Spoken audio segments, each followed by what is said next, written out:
Muy buenas tardes, bienvenidos todos a la segunda expo del tarot egipcio. Mi nombre es Mirta Herrera, les hablo desde San Paulo. Soy taróloga, terapeuta holística, directora o fundadora de la Escuela Internacional de Lectura de la Borra de Café Zulma Islam, creadora también de barajas, Lenormand, el sufí Lenormand y la baraja egiptiana, Ancient Egypt Lenormand. Soy formada en ciencias humanas, diplomada en arqueología forense, posgraduanda en historia del arte y posgraduanda también en historia antigua. Estudio egiptología a muchos años.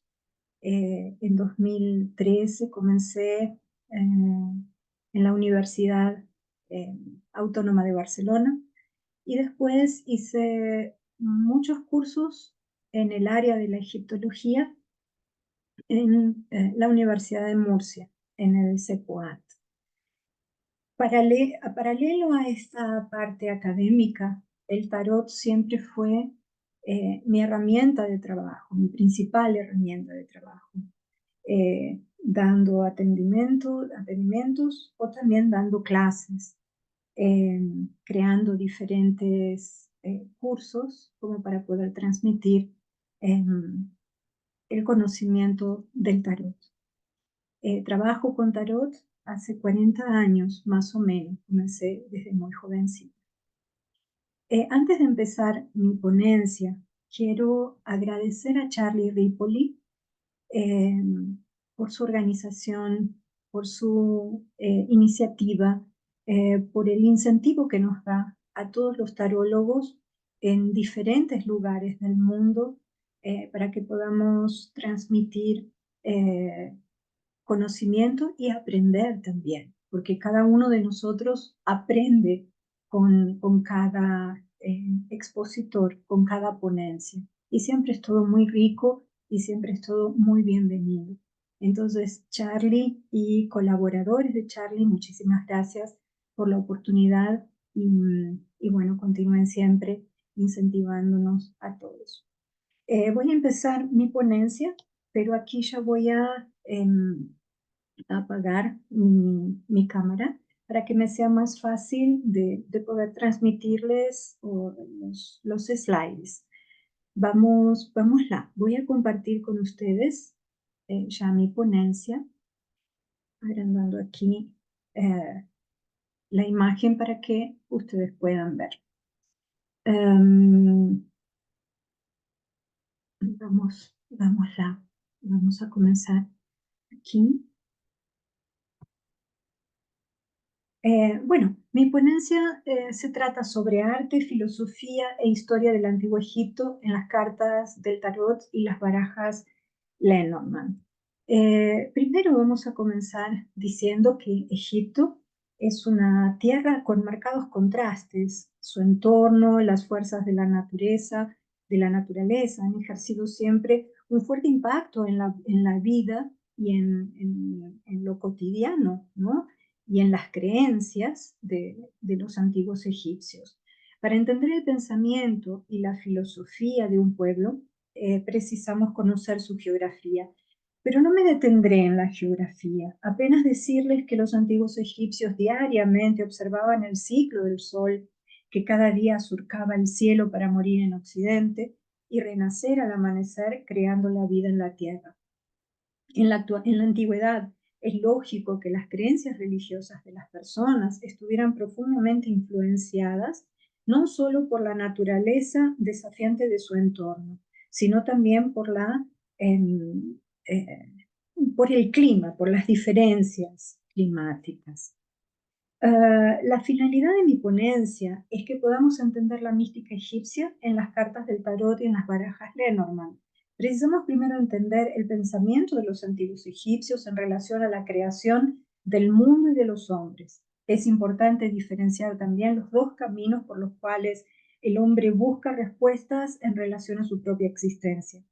Por un lado, la religión dogmática en donde Dios gobierna y organiza un universo y comunica su voluntad por medio de los profetas, como por ejemplo el cristianismo, el judaísmo, el islamismo.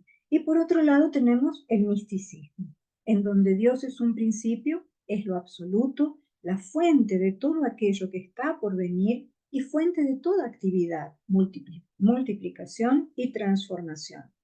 Lo que nosotros hoy llamamos como religión egipcia pertenece a este concepto. Los antiguos egipcios entendían que existía una relación íntima y estrecha entre el cielo y la tierra. No existía una diferencia entre lo profano y lo sagrado. Todo acto cotidiano tenía influencia de un Dios y ellos veían y entendían la fuerza de algo superior en cada rincón del universo y en cada una de sus actividades.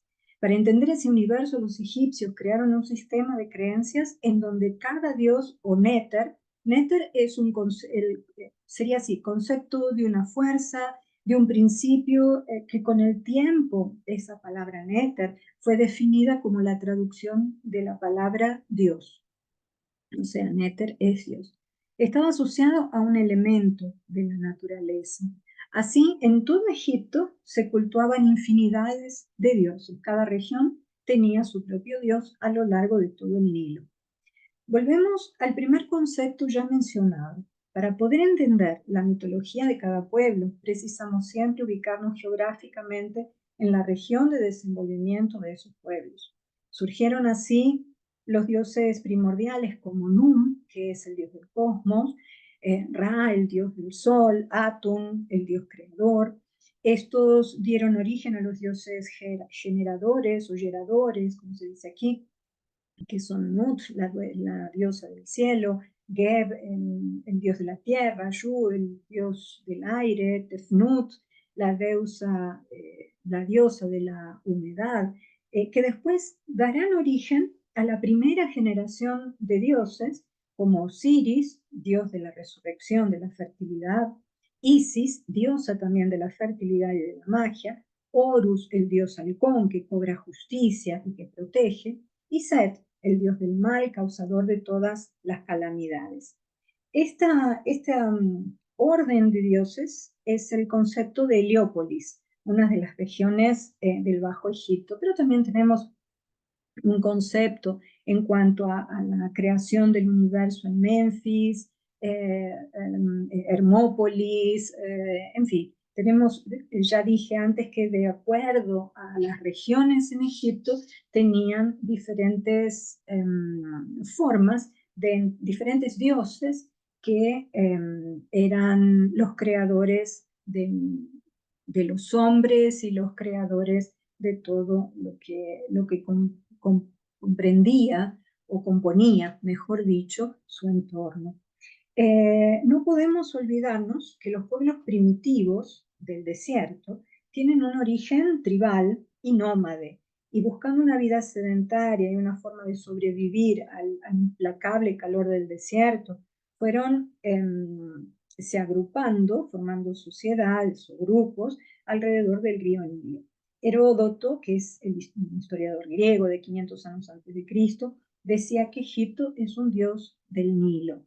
Aquí en estos slides tenemos el dios Sobek, aquí Horus, Ra, en fin, aquí la barca solar.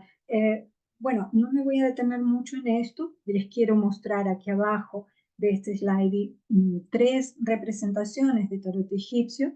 Me voy a detener cuando lleguemos a la parte de arte en relación al tarot egipcio de Kier, cuyo autor es Iglesias Janeiro. Aquí del lado izquierdo tenemos un tarot que es moderno, que es el tarot de la eternidad, que cuenta la historia de Ramsés, o sea, es el tarot de Ramsés II.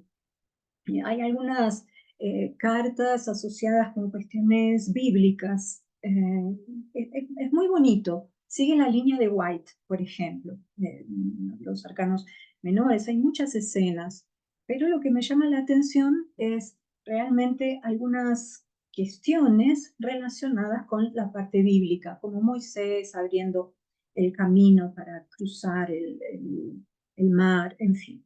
Les recomiendo porque es muy interesante. Aquí en el medio tenemos el tarot egipcio de Kier, que es el tarot más completo en cuanto a iconografía egipcia. Ya vamos a ver más adelante un poquito de la historia del tarot egipcio y les puedo decir que el tarot de Iglesias Janeiro tiene mucha simbología y toda egipcia. Tiene también en los planos, principalmente en el plano superior, que sería el mundo de las causas, aquí encima, letras hebraicas, tenemos aquí jeroglíficos, tenemos aquí también sellos, que son sellos mágicos, o sellos planetarios. Para los que estudian magia es súper interesante. Y aquí abajo, por ejemplo, aquí en la parte en donde está el nombre de cada arcano, de un lado tenemos signos del zodíaco, signos planetarios también, en los arcanos mayores, y en los arcanos menores tenemos solamente signos planetarios. Aquí tenemos, en los arcanos mayores tenemos signos del zodíaco y en los arcanos menores signos planetarios. Después voy a hablar un poquito más sobre el tarot de Kier. Aquí en la parte inferior, sería en la parte inferior derecha, tenemos otro tarot que traje para ejemplificar, que es el tarot de Cleopatra o Cleopatra. Es un tarot muy bonito, pero es necesario que el tarólogo que utilice estas cartas conozcan bastante eh, sobre astrología, principalmente porque hay algunas escenas y dioses también que están relacionados con los dibujos que están en el techo de Dendera. Volviendo a la civilización egipcia, cada región tenía una forma especial de entender el cosmos, como ya lo dije antes, y el origen de la humanidad. Todo esto es contado por medio de leyendas en donde la figura del lotus, del monte primordial, el viaje del sol por el submundo en la barca solar, las enseñanzas de Tot, maestro de todas las ciencias, son también diseñadas o dibujadas en las paredes de los templos, en los papiros, en los textos de las pirámides, en el libro de los muertos y en otros libros también de origen egipcia. Todos estos dioses hacen parte de los arquetipos sagrados del alma humana, que ya desde los primordios entendía que vivir, morir y renacer eran apenas estados o ciclos. La vida y la muerte eran iguales para los egipcios y ellos se preparaban para el otro mundo que era llamado de Amenti, en donde compartirían junto con los dioses una nueva vida. Por medio de estas cartas del tarot, de las láminas del tarot egipcio, podemos accesar estas energías y entender los mitos sagrados del antiguo Egipto y conocer sus dioses, conocer su cotidiano, y también por medio de ellas podemos llegar al autoconocimiento encontrando diferentes caminos de evolución. Antes de dar algunos ejemplos de láminas de tarot asociadas con el arte, me gustaría desintetizar eh, la historia del tarot egipcio. ¿Cuándo es que todo comienza? Todo empieza con este señor aquí a la izquierda que se llama, ubiquémonos en el tiempo, 1719-1784 es el tiempo de vida de Carter Gevelin. Todo comienza con este señor. Él era un pastor protestante nacido en Suiza, radicado en Francia, era masón, era esotérico, y él escribe, entre otras cosas, entre otros libros, un libro llamado El mundo primitivo, analizado y comparado al mundo moderno. Y en este libro él asocia el pensamiento egipcio a las láminas del tarot, dando como cierto, como correcto, el origen del tarot en el antiguo Egipto. Esto fue más o menos a finales del siglo XVII. Él creía que el tarot era un auténtico, que tarot era un auténtico término egipcio. Relacionaba tar, ra, ro, como significado de camino real. Me gustaría resaltar que las cartas de tarot comienzan a circular por Europa en el siglo XIV, pero en la época de Corte Göbeli, en 1781, eh, hasta esa época y un poco más adelante, las traducciones de jeroglíficos eran totalmente erróneas. Este concepto fue, el concepto de ser el tarot de origen egipcio, era muy bienvenido en las comunidades esotéricas de la época. En su libro, Gebelin presenta láminas o cartas de tarot basadas en el tarot de Marsella y sin ninguna iconografía egipcia. Gebelin, aquí en el medio tenemos el libro que es el mundo primitivo. A mi derecha tenemos la imagen de un señor que es Athanasius Kircher. Para mí fundamental en el pensamiento de Kurt de Gebelin. ¿Por qué? Probablemente Gebelin fue inspirado por los escritos de Athanasius Kircher. Kircher era un jesuita, matemático, físico, inventor alemán, nacido en Geisa, Ron, famoso por su versatilidad de conocimientos, particularmente por su habilidad para el conocimiento de las ciencias naturales. Él nació en 1602, murió en 1680 y en el transcurso de su vida escribió muchísimos tratados e hizo infinidades de traducciones, tanto que una traducción se denomina Oeda Egyptian, si no me engano. Después les voy a decir bien el nombre que ahora se me fue. Pero bueno, lo importante es que hizo traducciones de jeroglíficos, fue considerado inclusive el padre de la egiptología, pero sus traducciones eran totalmente erróneas. No son llevadas, por lo menos después de Champollion, no pueden ser llevadas en consideración debido a los errores. Apenas Kircher es mencionado, apenas Kircher los libros de Kircher en relación a los jeroglíficos nos ayudan a establecer una línea de tiempo en relación al estudio de los jeroglíficos hasta Champollion.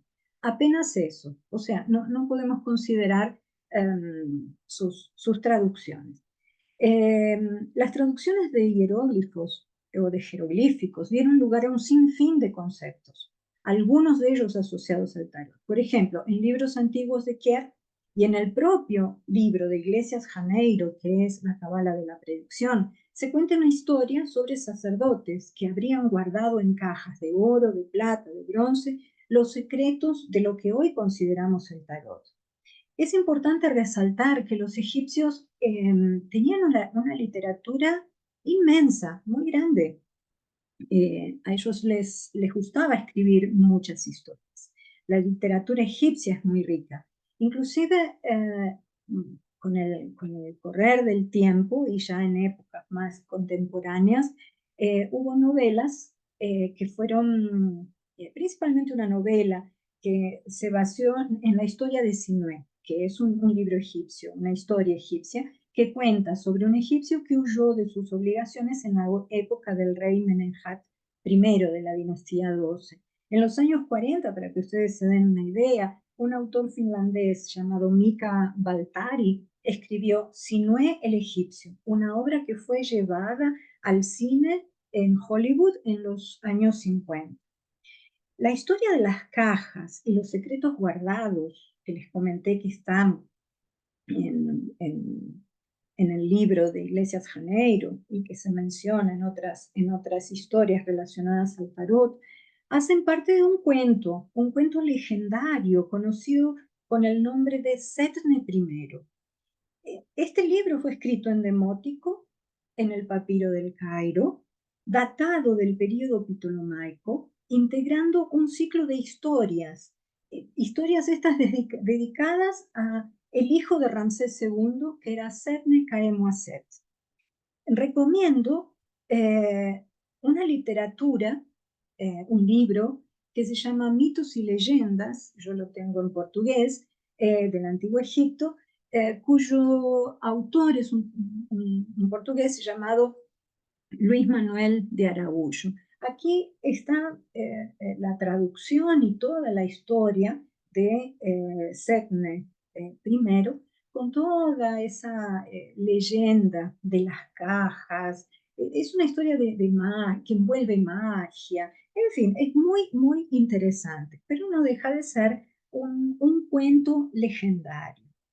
Aquí vemos una imagen que nos parece bien egipcia. Es un hallado arqueológico que se denomina tabla isíaca, tabla bembina, o mensa isíaca o tabla falsa. ¿Por qué que les estoy colocando esta imagen aquí? Porque miren qué cosa. Este hallado arqueológico fue encontrado más o menos en 1527 en Roma, en un saqueo. Es una tabla hecha en bronce, en plata, en acero, con inscripciones del Antiguo Egipto. Imagínense en esa época, todo era, digamos así, un furor para entender qué es lo que los egipcios querían decir con todos esos dibujos y esas letras. No es verdad, ¿no es cierto? Entonces, ¿cómo que llegué? ¿Por qué que coloqué la tabla isíaca? Porque esta tabla fue descifrada o traducida por Athanasius Kircher. Lembran de aquel jesuita que yo les dije que escribió bastante cosas relacionadas con los jeroglíficos y que estaba todo errado. Bueno, esta tabla estaba en poder de un señor llamado Torquato Bembo, que era hijo de un cardenal llamado Pietro Bembo.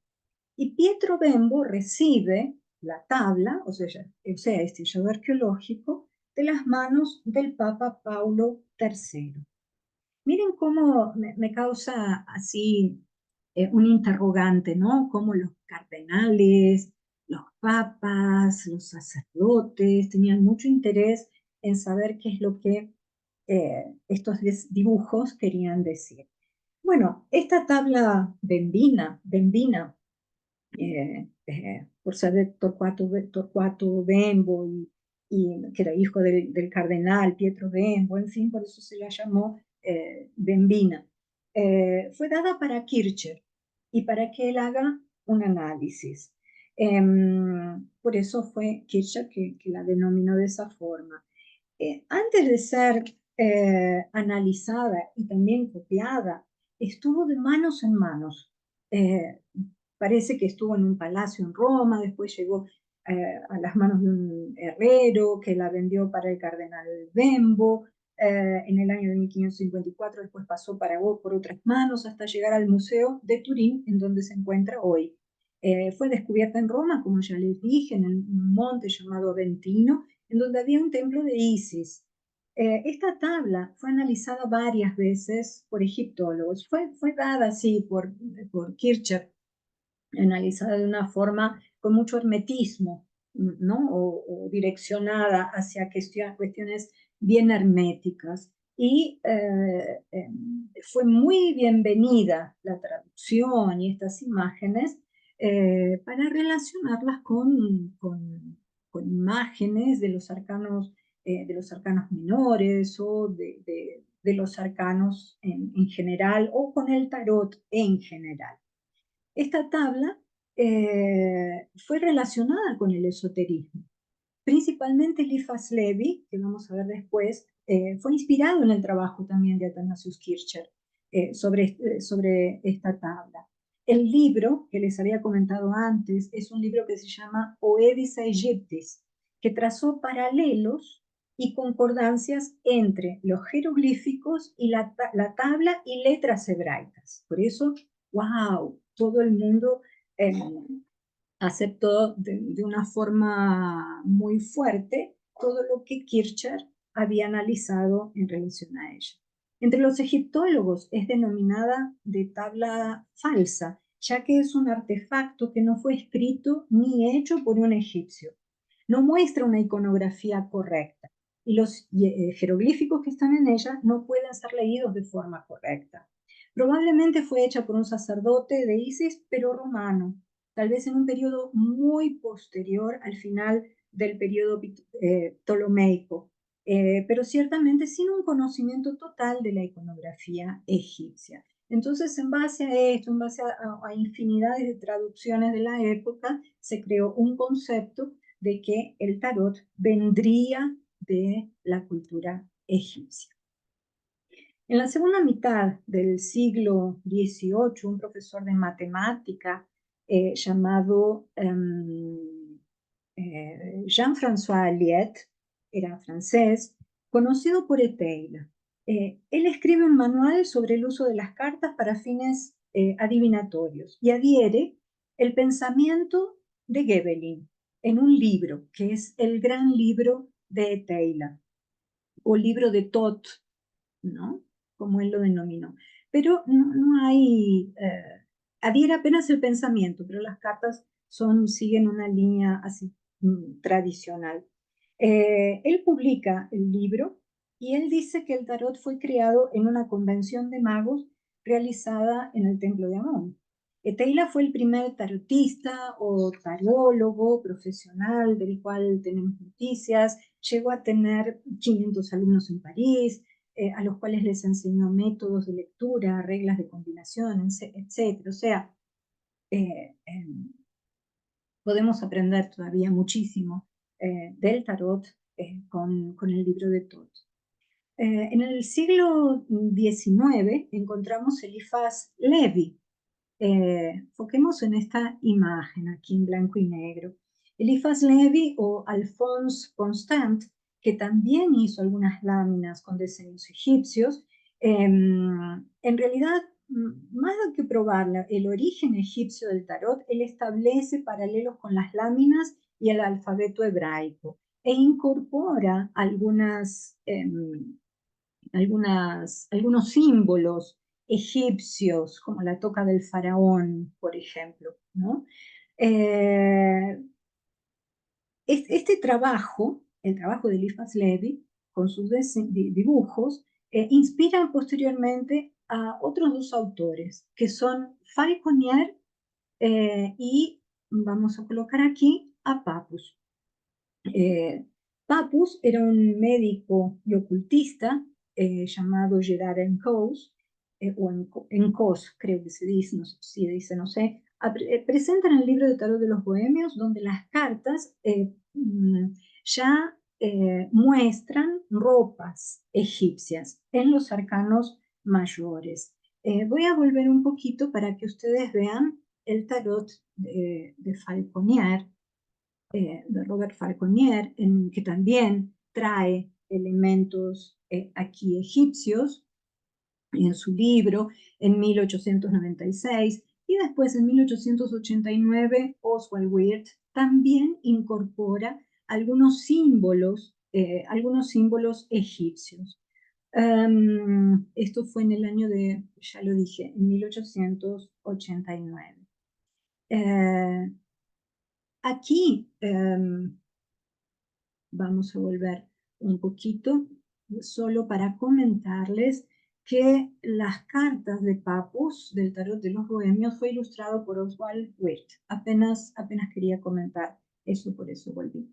Ya en el siglo XX, en 1947, aparece Iglesias Janeiro, con un tarot egipcio complejo, pero muy rico en relación a la cultura egipcia. Él escribe la Cábala de Predicción, más o menos en 1947, y dibuja en las páginas finales todo el tarot, 78 cartas, con diferentes nombres. Aquí vemos cartas de los arcanos menores, y aquí les voy a explicar muy rápidamente que se divide en tres planos: plano físico, emocional, plano espiritual o mundo de las causas. Aquí, por ejemplo, tenemos una escena en donde vamos a ver diferentes componentes egipcios. Aquí tenemos letras, jeroglífico, aquí tenemos un sello, sellos o, sí, son sellos o letras también del alfabeto babilónico. Para a quien le guste diferentes formas de alfabetos, estudien el mundo de las causas de Iglesias Janeiro. Y tenemos aquí letras hebraicas. Dioses pueden estar aquí muy bien colocados en el mundo de las causas. Aquí abajo, que sería el plano físico o plano material, aquí plano físico o emocional, aquí plano físico o material, tenemos unas líneas que son inclinadas o hacia la derecha o hacia la izquierda, o a veces están en línea horizontal o vertical, en línea horizontal mostrando estagnación, aquí van hacia el futuro y aquí van hacia el pasado. Estas líneas son denominadas aguas de la vida, y aguas de la vida muy bien colocadas, porque Egipto no sería Egipto si no fuese por el Nilo. Eh, la cábala de la predicción, junto con un tarot, comienza más o menos a partir de 1970. Tal vez antes hay algunas divergencias, yo encontré algunas divergencias en cuanto a fechas específicas. En 1971 fueron estas cartas coloridas y reproducidas por la US Games. Hoy en día es solo Kier y nada más lo que quiere. Debemos resaltar que los tarots transculturales comienzan a aparecer en el siglo XX, transcribiendo en cada lámina mitos, cuentos, historia, arte, absolutamente válidos, pero es necesario o requieren una buena dosis de conocimiento del tarot tradicional. Tarot es tarot, en cuanto a la literatura, en cuanto a las imágenes, y también es necesario conocer el tema que el tarot está abordando. La división de las láminas de Iglesias Janeiro, ya las dije, y es realmente muy rico, y es el primer tarot que tiene las 78 cartas completas con símbolos y con imágenes del antiguo Egipto. Vamos a hablar un poquito sobre el arte egipcia. Uno de los aspectos que caracteriza la civilización del Antiguo Egipto es su arte.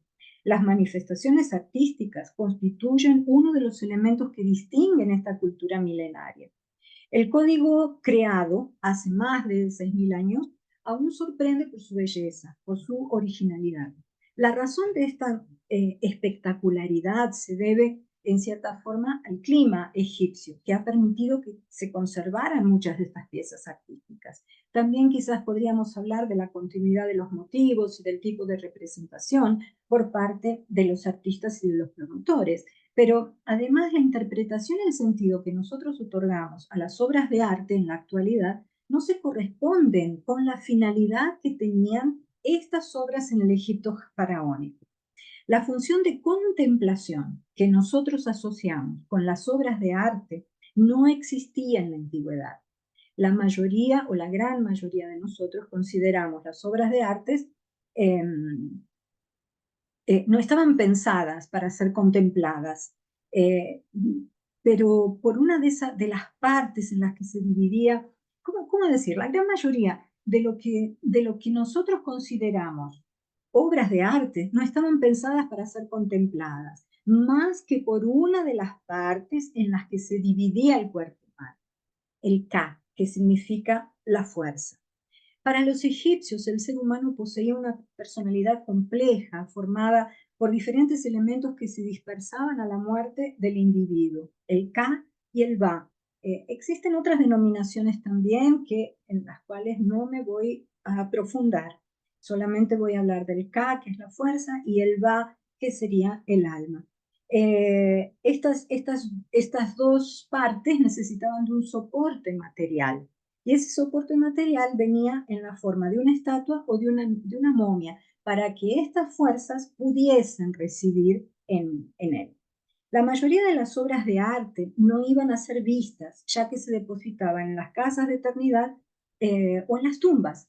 al no estar expuestas, lo más importante no era que fuesen bellas o que representan lo más fielmente al difunto, sino que cumpliesen una función para la cual habían sido concebidas, representar la esencia inalterable de las cosas y de las personas en su estado, no su estado transitorio en esta vida.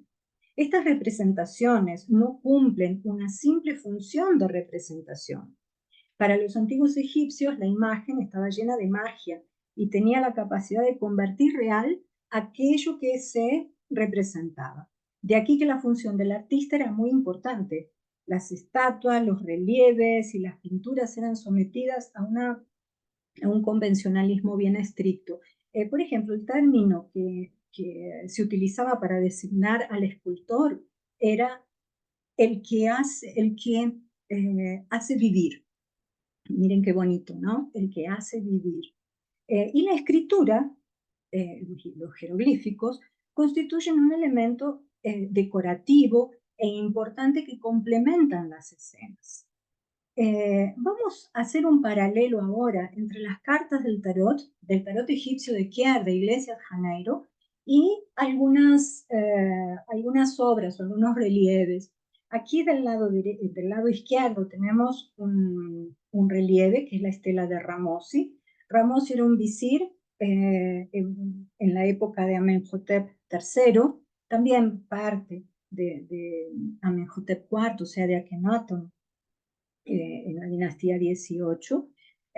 Y vemos del lado derecho la carta 63, que es la comunión del tarot de Janeiro, de Iglesias Janeiro o de Kier. También aquí al lado del nombre vemos un planeta, la numeración correspondiente a la carta, una letra hispánica, que es la letra H, y el número 9. Aquí vemos lo que sería una pira de incienso, ¿no? Muy utilizada por los sacerdotes, las aguas de la vida, como les dije antes, el color rosa, tanto en la parte física cuanto en el mundo de las causas, indica demora, o indica también lo emocional, principalmente lo emocional. Y aquí vemos dos personas en igualdad de condiciones. Aquí hay una situación empática, una situación de amorosidad, por eso se llama la comunión, estar unidos en alguna cosa. Me gustaría comentarles que quien trajo al Brasil por primera vez el tarot egipcio de Kier fue una taróloga que se llama Nelisi Carbonare. Es excelente, tiene una metodología fantástica, tanto de enseñanza como de métodos de lectura. Solo que hay una diferencia que podemos establecer entre los estudios de Nelisi Carbonari y yo, en este caso.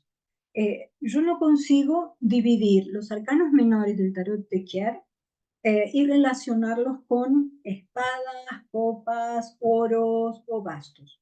No consigo.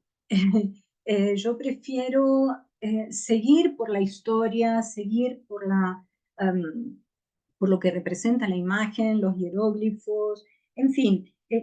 Nelisi Carbonari, por ejemplo, relaciona la carta 63 del tarot de Iglesias Janeiro con la carta 2 de espadas. El 2 de espadas siempre es una carta de conflicto que muestra diferencia de opiniones. Sí, un hombre, dos personas siempre van a tener diferencia de opiniones, ¿no? Entonces, si vamos a seguir es ese lado, por ejemplo, que sería el lado correcto, ¿no? O llamémoslo entre paréntesis o entre aspas, correcto, porque el tarot se divide en arcanos mayores, arcanos menores, los arcanos menores divididos en copas, palos, oros y espadas, es lo correcto. Aquí, por ejemplo, si vamos a seguir eso, aquí alrededor de esta carta, si tenemos cartas negativas, esta carta funcionaría perfectamente como un 2 de espadas. Entonces son importantes las combinaciones también en el tarot. Yo vuelvo a repetir, no relaciono con copas, con oros, con palos o con espadas, porque no consigo. Yo sigo la historia de este tarot. Aquí tenemos otra representación, es una pintura en la tumba de Mena. Mena era un oficial egipcio de la época de Tutmés. Algunos autores dicen que la decoración es de la época de Amenofis III, que es de la dinastía 18.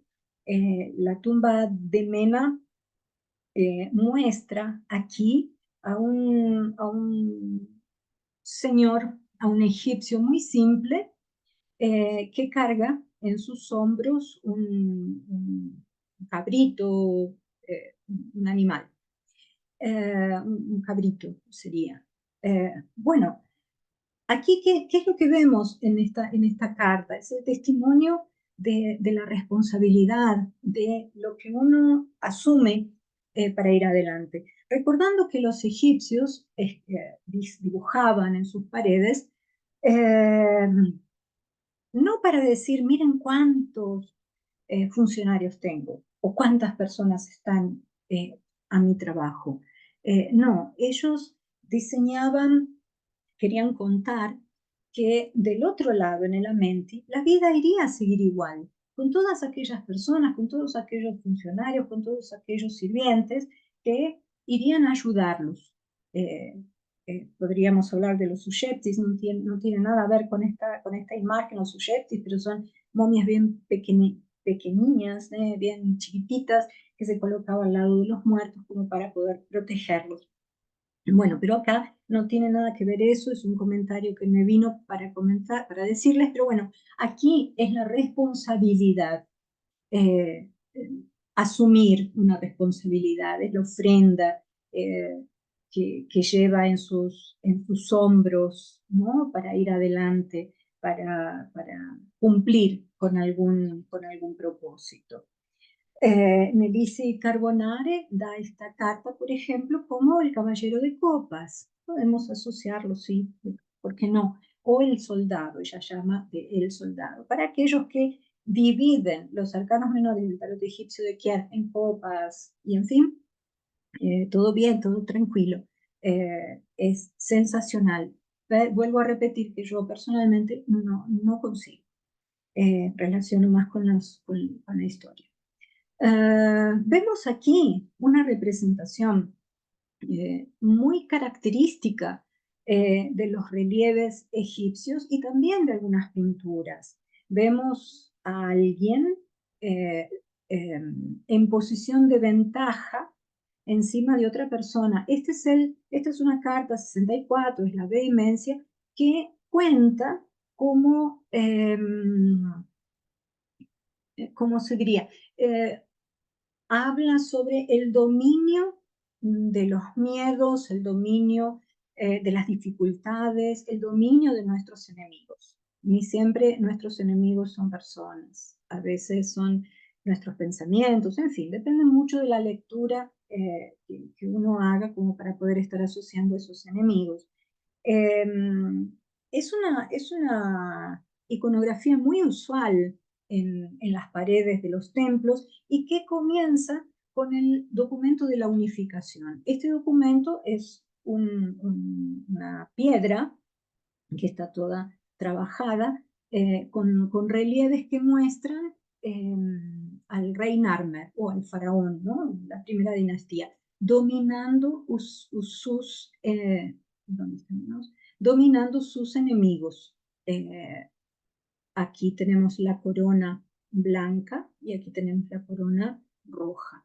En esta imagen aquí abajo tenemos a Tutmosis III, este es el templo de Tutmosis, de la 18ª dinastía, también dominando aquí a un montón, monchi, como se diría aquí, de enemigos. Aquí, claro que muchas de las cartas o muchos de los dibujos que el artista ha colocado en las cartas de tarot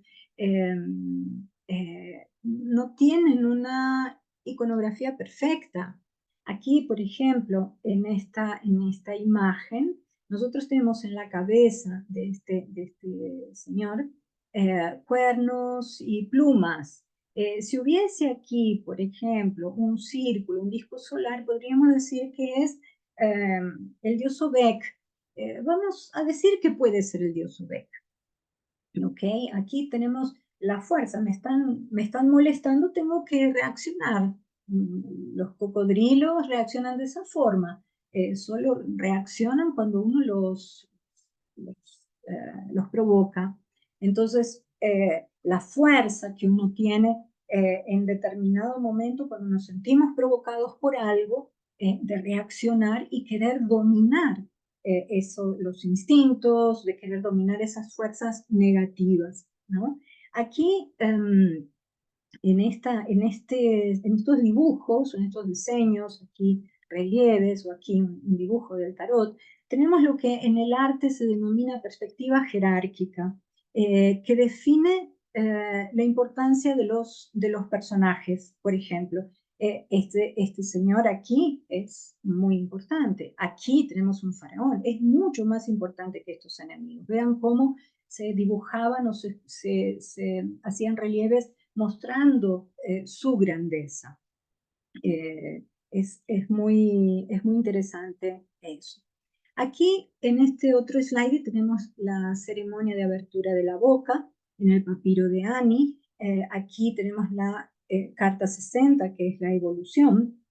La ceremonia de abertura de la boca era muy importante, era hecha por un sacerdote, con un elemento especial que tiene formato de azuelo. Esto sería aquí un azuelo, que es una herramienta de carpintero o algo así, ¿no? Entonces, estamos aquí en una época que no era no estamos en la edad del hierro, pero los egipcios, ¿cómo hacían entonces? Ellos utilizaban una punta meteórica.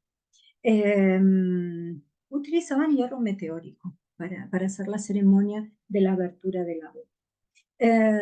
Era importante porque al poner la momia de pie, la boca se tenía que abrir, emitir un sonido, y ellos decían que el alma ya estaría siendo revelada.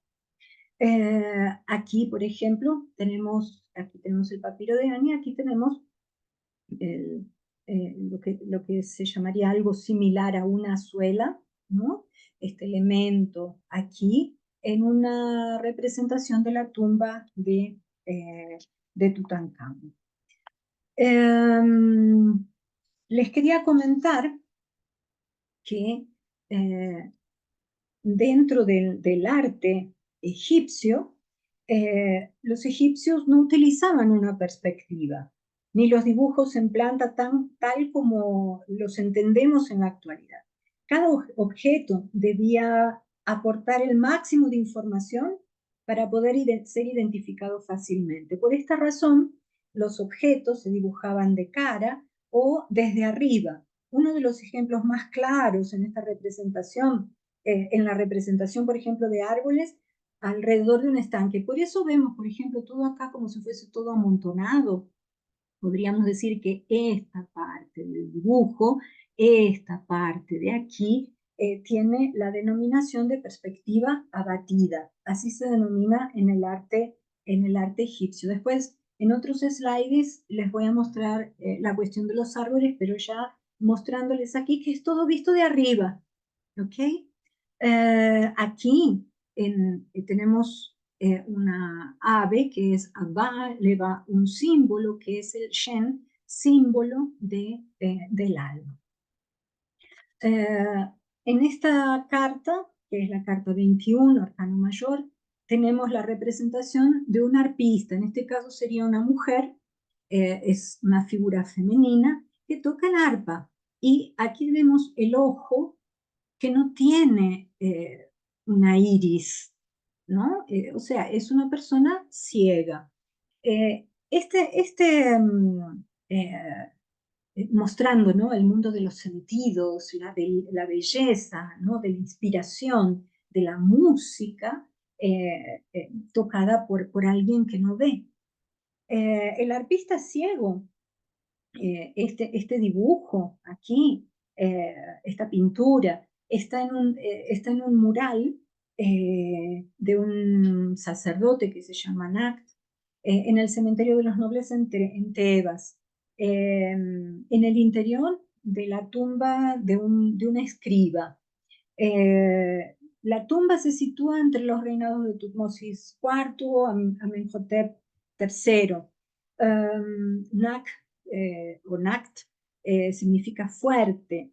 Él está en la necrópolis tebana, era un sacerdote, sacerdote sirviente, sacerdote de las horas, tenía título de escriba, o sea, era alguien importante, era sacerdote de las horas de Amón y también se lo consideraba un astrónomo.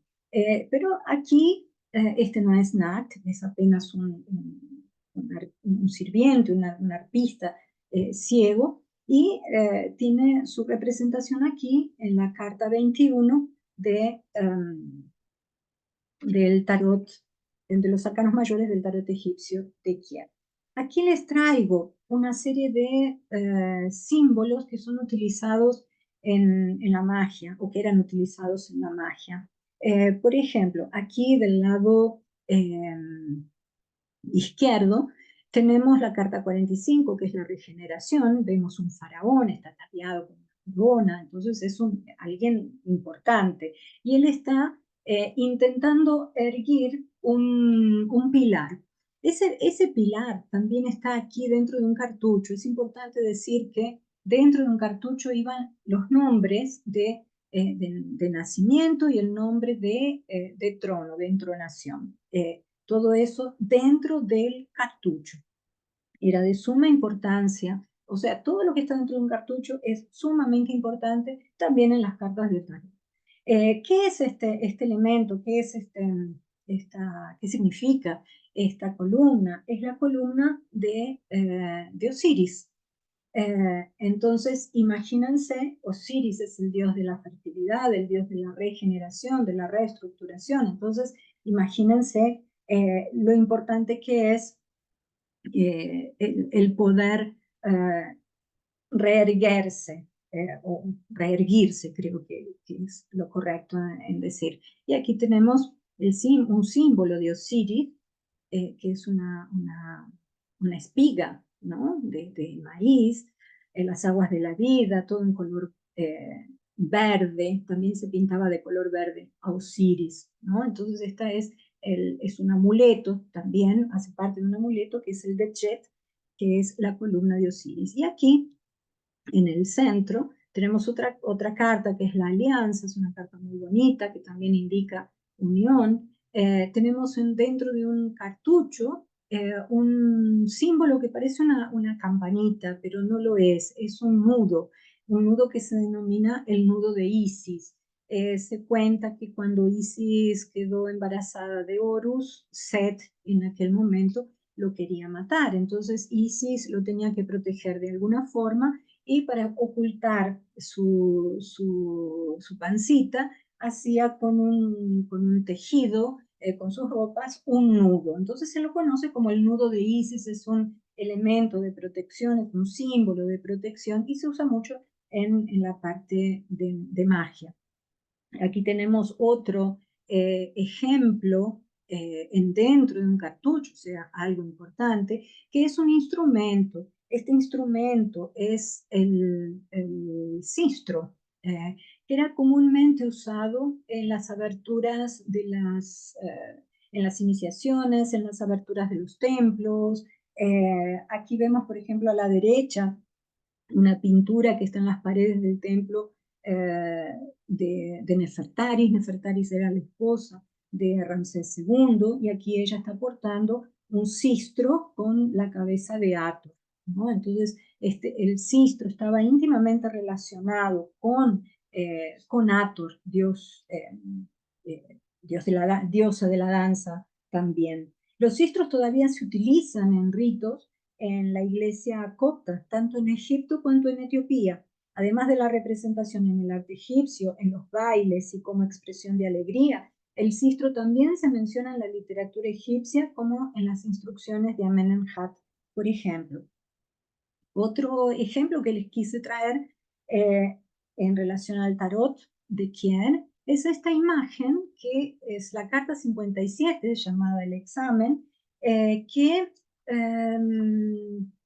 cuenta un pasaje o una escena del papiro de Ani del libro de los muertos, una escena del libro de los muertos que está en el papiro de Ani.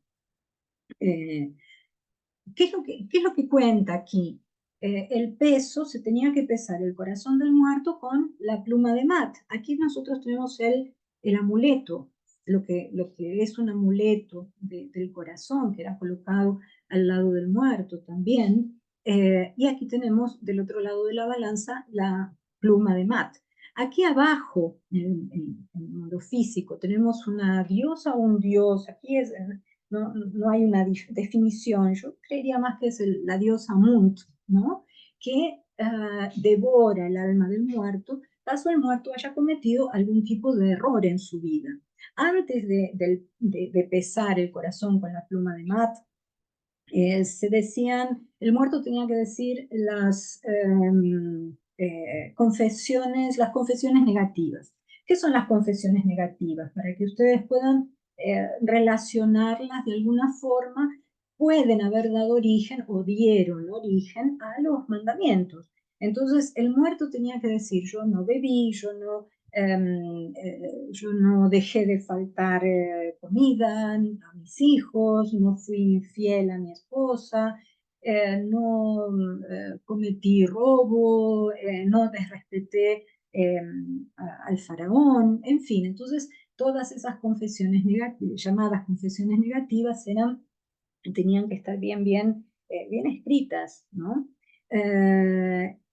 Esta parte del peso del corazón en la balanza de Mat se lo denomina psicostasia, que es un nombre atribuido a una cena común, ¿no? Representada en el libro de los muertos. De acuerdo con las creencias del antiguo Egipto, la muerte física no era el fin de la existencia, ya que existía una vida en el más allá. Históricamente esta vida en el más allá estuvo en un principio solamente el rey, solamente el faraón, ¿no? Podía ir hasta el otro lado. Pero a partir del Reino Medio, toda la población ya muda, ya cambia, ya fue liberado para toda la gente. Entonces todo el mundo podía ir al otro lado. Pero para acceder a esa vida era necesario haber llevado una vida, un cotidiano, de acuerdo a Mat, de acuerdo a las leyes de Mat. Un concepto egipcio que traduce la idea de orden universal marcada por la justicia y por la armonía. Y aquí tenemos la escena donde tenemos a Anubis, el dios de los muertos, el que acompaña al espíritu, al alma del muerto por toda no es que el muerto moría y bueno, en fin, ya era juzgado, no, era todo un trayecto de abrir puertas, 42 puertas, 42 dioses querían juzgar, monstruos en el medio del camino, y era importante saber el nombre de los monstruos. Yo sé tu nombre, entonces si vos sabes el nombre de tu monstruo, lo podés dominar. Miren qué pensamiento interesante. Aquí voy a hacer un stop en las cartas de tarot para hablarles del Lenormand. Esta es la carta 26, que es la carta del libro. Es del Ancien Egypte Lenormand, o sea, es la baraja que yo crié.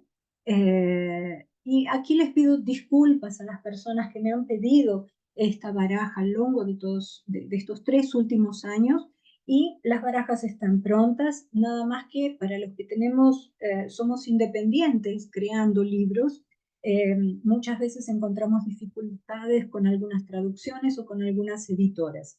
Entonces hubo mucho trastorno en estos 3 años ya, es una vergüenza, pero bueno, ya está, digamos que en su punto final, y si Dios quiere, en breve ya estará disponible para el público en general. Vengo diciendo eso bastante tiempo, pero bueno, hay factores externos que uno no los domina realmente y que se escapan de nuestras manos. El Lenormand es un oráculo de 36 cartas creado en base a un juego de tabuleiro que se denominó, un juego de mesa que se denominó el Juego de la Esperanza, más o menos en 1789, creado por un señor llamado Hetchel, y que después el Lenormand fue atribuido a Mademoiselle Lenormand, a Marie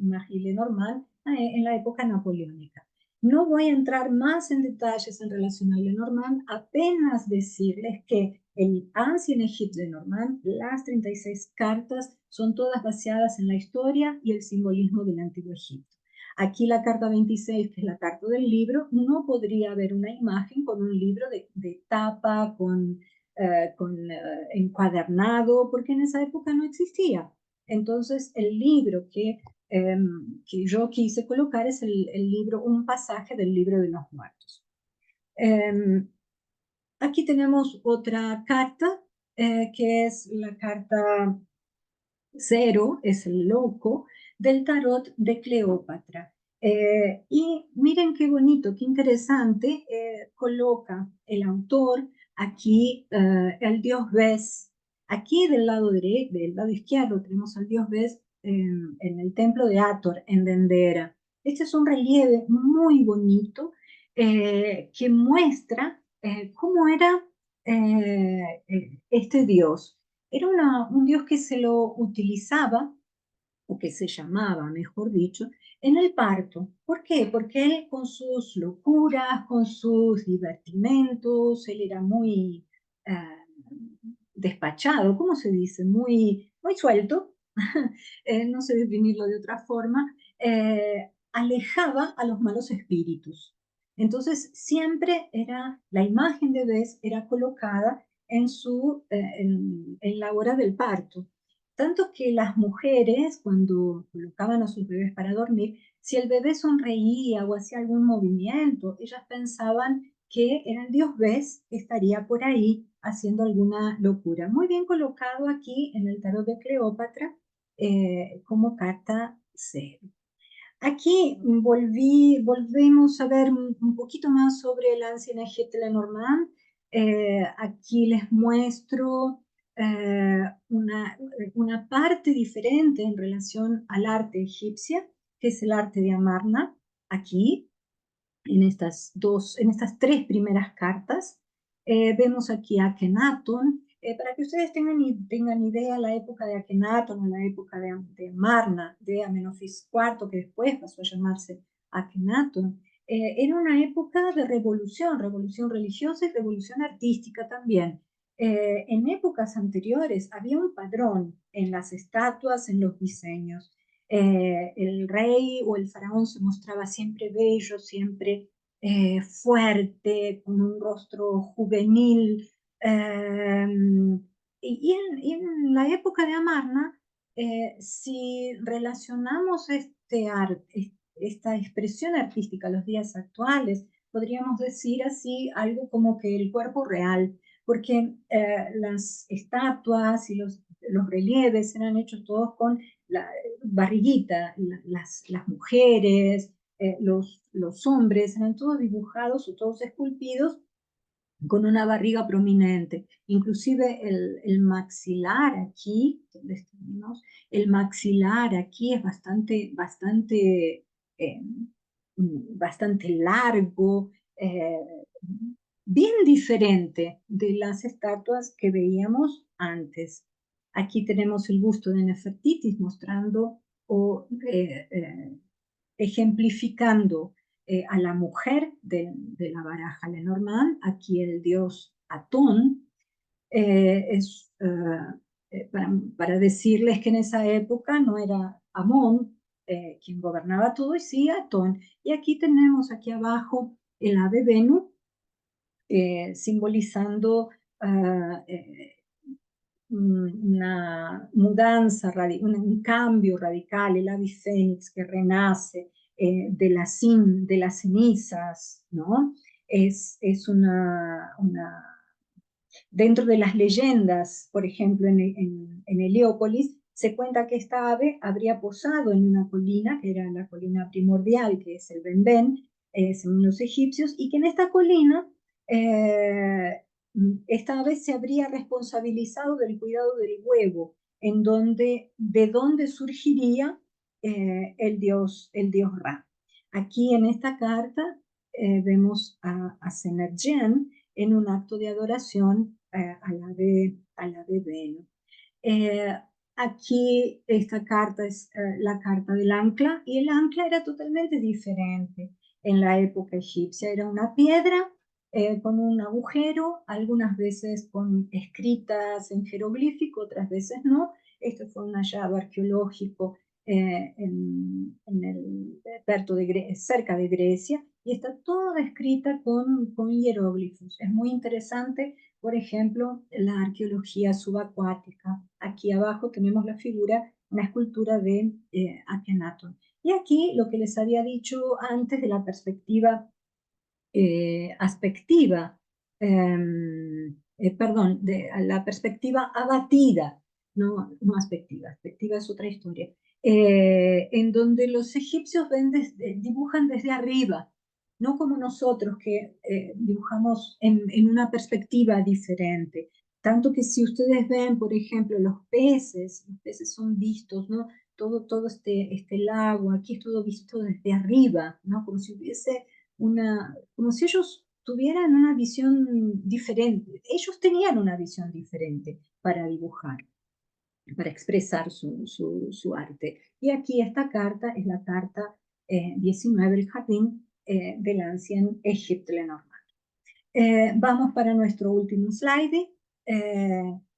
Y quiero comentarles aquí sobre las estatuas en las épocas antes de Amarna, por ejemplo, como aquí, que tenemos, no, perdón, estaba relacionando con otra cosa totalmente diferente.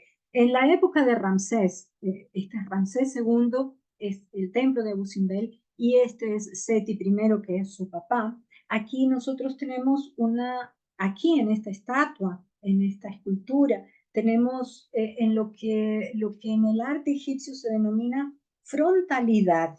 Eh, Aquí en esta estructura o en esta denominación de frontalidad vemos al faraón siempre con su barba aquí, con su corona, en fin, con todos los sentidos, ¿no? Sus ojos, su nariz, su boca, bien prominentes, sus orejas también, este Ramsés II en Abu Simbel. Y aquí tenemos lo que en el arte egipcio se denomina perspectiva aspectiva. Aquí sí tenemos aspectiva. El cuerpo humano se reconoce bien sobre todos los sentidos. Vean, siempre de perfil, ¿dónde está? Siempre de perfil, sinalizando bien los ojos, las cejas, los oídos, ¿no? La nariz, la boca. Este es un dibujo lindísimo, un relieve, una pintura en relieve del templo de Seti I. Y aquí, esto es una máscara, es un sarcófago, el sarcófago de Akenatón, y quería finalizar esta ponencia hablándoles del Ren. El Ren es el nombre. Para los egipcios era importantísimo el nombre, tanto que lo colocaban en un cartucho. Y la imagen, lo que ellos podrían revivir de alguna forma, ¿no? A través de las esculturas, a través de las pinturas. ¿Qué es lo que pasaba en esa época? Había una cuestión que era borrar las figuras, los nombres y hasta las construcciones de alguien que podría haber hecho muy mal las cosas, como Akhenaton, por ejemplo, que fue extremadamente cuestionado en su época. Todo el mundo quería, no, por favor, que sea abolido su nombre y su figura. Entonces, se conoce en la egiptología como damnatio memoriae, o sea, se elimina la memoria de esa persona, del faraón, y rabiscar o ultrajar o desfigurar su rostro. ¿Cómo podría una persona, el espíritu del muerto, ir hacia el otro lado? ¿Cómo podría ser reconocido si no tenía rostro o si no tenía nombre? ¿No? Entonces, para ellos era un concepto de suma importancia. Les quería comentar sobre eso y también decirles que fortalezcan sus nombres. Siempre es necesario que haya un mantra en nuestras vidas y que ese mantra sea nuestro nombre para fortalecer nuestra esencia. Les doy las gracias a todos por haber participado de esta ponencia, por haberme escuchado. Mi nombre es Mirta Herrera, mi nombre turco es @sulmaislam. Me encuentran en Instagram como @sulmaislam, que está aquí. Y ahora voy a eh, terminar aquí de concluir mi ponencia, volviendo nuevamente a, a verlos y a saludarlos. Eh, una vez más, muchísimas gracias por haber estado presentes. Disculpen todo el tiempo, no sé si me extendí demasiado, no lo sé, pero espero que haya sido útil. Y bueno, volviendo a agradecer más una vez a Charlie Ripoli por su gentileza y por su incentivo. Les dejo un beso grande a cada uno de ustedes, estén en donde estén. Fuerza siempre. Salam aleikum. Dios los bendiga. Un besito enorme a cada uno de ustedes. Salam.